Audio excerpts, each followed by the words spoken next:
Le dernier bracelet de Xiaomi est sorti récemment. Qu'apporte-t-il de plus que les précédents? C'est ce que nous allons voir dans cette vidéo.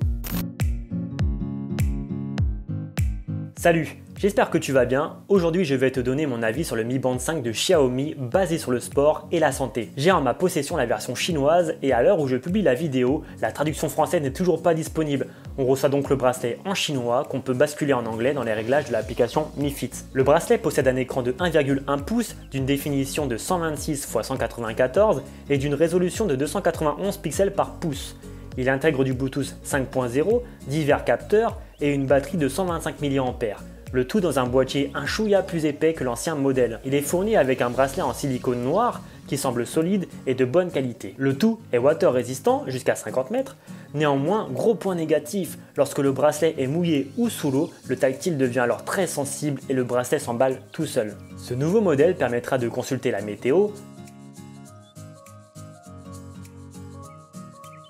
connaître l'activité personnelle PAI, avoir le suivi du rythme cardiaque, du stress, du sommeil, et tu auras le droit à un tracking poussé sur 11 sports différents, ainsi qu'un exercice de respiration. Le bracelet permet aussi d'être utilisé comme télécommande pour prendre des photos avec ton smartphone à distance. Il permet d'avoir un retour des notifications de ton smartphone, tu pourras lire tes messages, mais il faudra passer par ton téléphone pour y répondre. Et enfin, en passant par l'application Mi Fit, il est possible de planifier quelques rappels, définir un réveil, faire sonner ton téléphone à distance, et j'en passe. Petit ajout d'option, pour la jante féminine, Xiaomi a intégré un petit calendrier du cycle menstruel qui peut s'avérer très pratique. Grâce à l'application Mi Fit, il est possible de personnaliser l'écran d'accueil et de masquer les options que tu ne jugeras pas utiles. C'est un très gros plus car personnellement, je me sers que de la moitié des options intégrées au bracelet. Ça me permet d'avoir une navigation gestuelle plus fluide avec seulement les raccourcis dont j'ai besoin.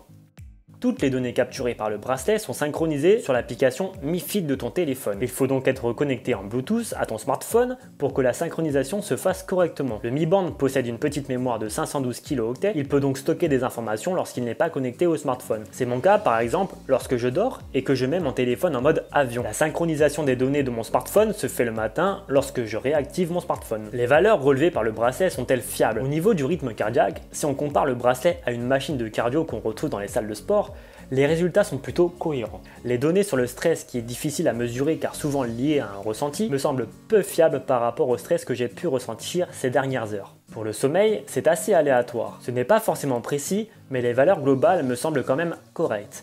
Il y a pour le moment juste une nuit durant laquelle je me suis réveillé plusieurs fois sans forcément bouger ou me lever, que le bracelet n'a pas du tout détecté. Sinon, pour le reste, ça semble plutôt juste et cohérent avec mes nuits.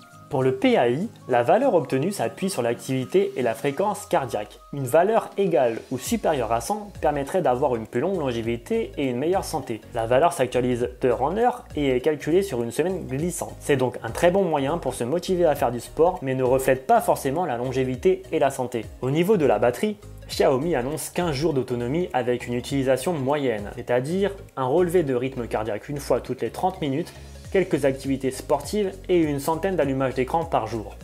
Dans la pratique, c'est un peu plus compliqué. Si tu utilises l'option PAI par exemple, ton rythme cardiaque sera relevé toutes les minutes, ce qui fait chuter drastiquement l'autonomie du bracelet. Pareil, si tu veux un suivi très poussé de ton sommeil, l'autonomie chutera davantage. En globalité, avec la plupart des options activées, j'ai pu tenir 8 jours avec une seule charge. C'est donc un peu décevant par rapport à la théorie. Cependant, le nouveau système de charge magnétique est vraiment simple et performant et permettra de récupérer 100% de batterie en environ 2 heures. Voilà, c'est tout pour ce bracelet. N'hésite pas à me dire ce que tu en as pensé dans les commentaires. Sur ce, je te dis ciao!